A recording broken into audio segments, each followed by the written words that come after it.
लंबी चौड़ी बहू। ये प्रेम कहानी शुरू होती है दिल्ली से नोएडा जाने वाली बस में। जिस बस में सवारी कर रहा होता है पराग और उस बस की कंडक्टर होती है अनुराधा। ओके, टिकट दिखाओ, टिकट टिकट। चाचा का प्लेन नहीं चल रहा है यहाँ तेरा, जिसमें फ्री में सवारी कर रहा है। हिसाब देना होता है हम लोगों को, सरकार को। निकाल पैसे, चल। पराग दूर से अनुराधा को देखता है। अरे यार, कितनी धाकड़ लड़की है। मजाल है कोई कुछ बोल दे। कितनी समझदार और कितनी कॉन्फिडेंट। आज से मैं तो इसी बस में घर जाया करूंगा। अब क्या था, भले पराग को घर जाने के लिए 10 बस छोड़नी पड़े, भले 20 किलोमीटर की यात्रा खड़े होकर पूरी करनी पड़े, लेकिन आने जाने का सिलसिला वो अनु की बस पर ही करता। एक दिन, ओह क्या करता है तू? हाँ, मैं नोटिस करती हूँ, देखता रहता है मुझे जब देखो तब। हाँ, वो मैं तुम्हें पसंद करता हूँ और शादी भी तुम्ही से करूंगा। हैं? वाह जी वाह, तू ना कोई प्रधानमंत्री हो गया कि आज से 500 की नोट बंद और नोट बंद। नाजिना, इतनी तो नहीं चलती, लेकिन हाँ, तुम्हें प्यार करता हूँ। तुम्हें कोई प्रॉब्लम नहीं होने दूंगा, ये वादा करता हूँ। हाइट देखिए अपनी। मेरे लिए कोई ऐसा लड़का चाहिए जो मेरी तरह लंबा चौड़ा हो। अरे जोड़ी भी तभी अच्छी लगती है। जरूरी नहीं है, जो आपको खुश रखे, आपकी इमोशंस को समझे और आपसे बहुत सारा प्यार करे, जोड़ी तो उसी के साथ अच्छी लगती है। फिर क्या था, हीरोइन को हीरो से प्यार हो जाता है और दोनों शादी कर लेते हैं। शादी के बाद देख, अब तो इस घर की बहू है। अगर समझ गई है तो ये कंडक्टर वाली ड्रेस पहनकर घर से निकलने की जरूरत नहीं है। पराग अच्छा कमाता है तो तेरी नौकरी की भी जरूरत नहीं है हम लोगों को। अरे कैसी बात कर रही है माँ जी? यूँ कोई सरकारी नौकरी छोड़ता है क्या? और जब मेरी नौकरी लगी थी, मेरी अम्मा कितनी खुश हुई थी पता है? मैं तो नौकरी करूंगी। अरे नौकरी करेगी तो डंडे से मारूंगी, और हाँ, जो निकली घर से बाहर ना, तो हाथ पैर तोड़ दूंगी और घर से बाहर निकाल दूंगी, देख लेना। अनु को समझ में नहीं आता कि वो सास को कैसे समझाए कि सरकारी नौकरी लगना आसान बात नहीं होती, और उसने इस नौकरी को पाने के लिए कितनी हार्ड वर्क की थी। रात को अनु पराग से बात करती है। देखो पराग, मैं नौकरी करना चाहती हूँ। मुझे नहीं पता था कि तुम्हारी माँ को मेरी नौकरी से प्रॉब्लम होगी, वरना। ऐसी बात नहीं है, मैं माँ को समझाता हूँ। अगले रोज, देखो माँ, महंगाई का जमाना है और मेरी प्राइवेट नौकरी है। आज है कल का पता नहीं। वैसे भी अनु की सैलरी मेरी सैलरी के बराबर है। अगर ये भी नौकरी करेगी तो हम लोगों को जिंदगी जीने में आसान हो जाएगी ना। सास को बेटे की बात समझ में आती है और वो अनु की नौकरी के लिए मान जाती है। अगले रोज, बेटा, बहू, तुम लोगों को लेकर मुझे कुल देवी के दर्शन के लिए जाना है, तो रविवार को दोनों सुबह ही तैयार हो जाना। अगले रोज दोनों तैयार हो जाते हैं और कुल देवी के मंदिर पहुंच जाते हैं। क्या संतोषी बहन, ये कैसी बहू ले आई हो। बहू बेटा लग रही है और बेटा बहू। अरे कोई पहलवानी लड़ानी थी क्या, जो इतनी लंबी चौड़ी बहू ले आई? अब क्या बताए पंडित जी, जो बेटे ने पसंद किया हमने उसे हाँ कर दी।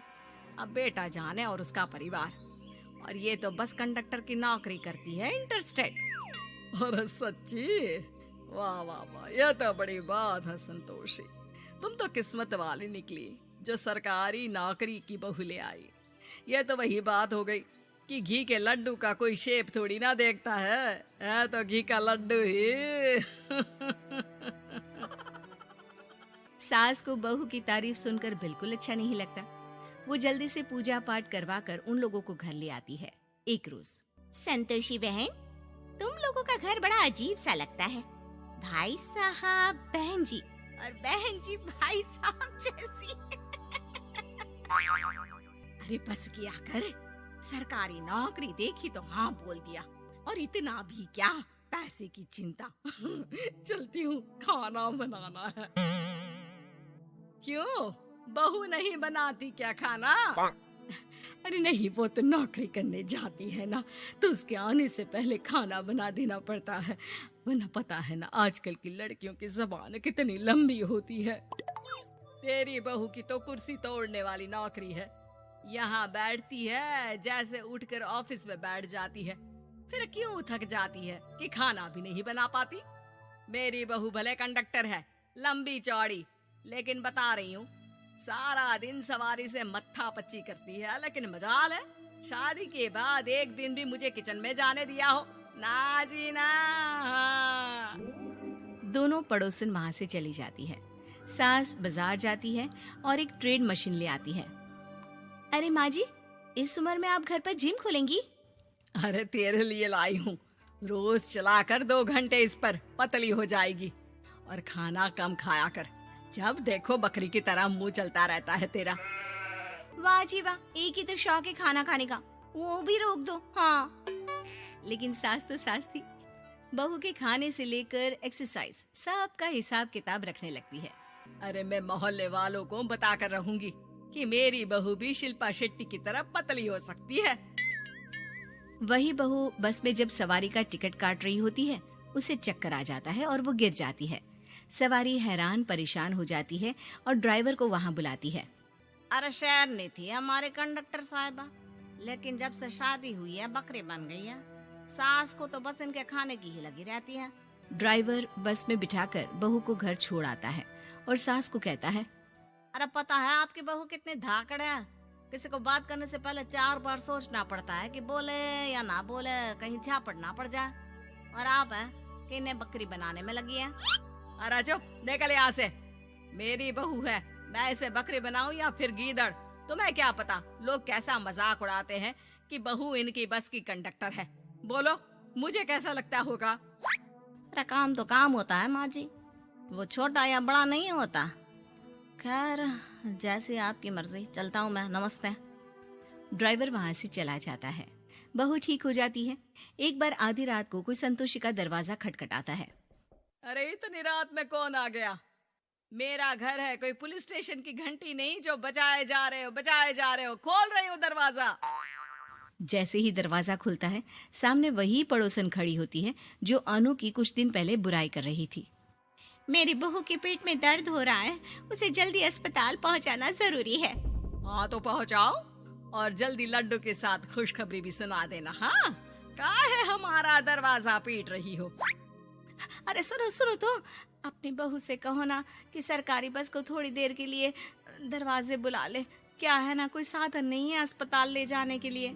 सास अनु को कहती है और अनु बस को बुलाकर पड़ोस वालों की मदद करती है, जिसके बाद पूरे मोहल्ले में अनु की तारीफ होने लगती है। सच में लंबी चौड़ी बहू के साथ साथ लंबा चौड़ा दिल भी है बहू का।